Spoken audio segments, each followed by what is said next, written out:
मालवाही train रे कटी हाथी छुआर जीवन चलीगला। माँ सामने हाथी छुआटे मरीजु मार मन बुझिलानी।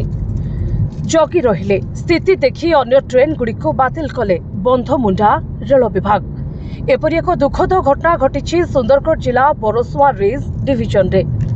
रविवार सकाळ रसी रेलवे साइडिंग निकट में एक मालवाही ट्रेन रे कटि जाइथिला हाथी छुआटे। तेबे खबर पाई के belong police RCCF are Ramaswamy बणाई डीएफओ ललित पात्र बरसुआ जंगल अधिकारी धरणीधर साहू एवं कोईडा रेंजर गौतम प्रधान एवं बंधमुंडा रेलवे मंडल अधिकारी माने घटनास्थल में पहुंची। मात्र मृत हाथी छुआ निकट में हाथीपल थिबारु घटनास्थल को केही जाई पारु नथिले।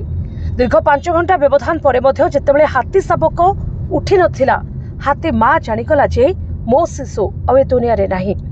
हाथीपल हटिबा परे समस्त टीम घटनास्थल में पहुंची शव को उद्धार करी राउरकेला एवं कोईडा प्राणी डॉक्टर व्यवच्छेद करबा परे गात करी शव को पोती देथिले। एने वन विभाग एवं जीआरपी एक मामला रुजु करी तदंत चलाइछन्ति।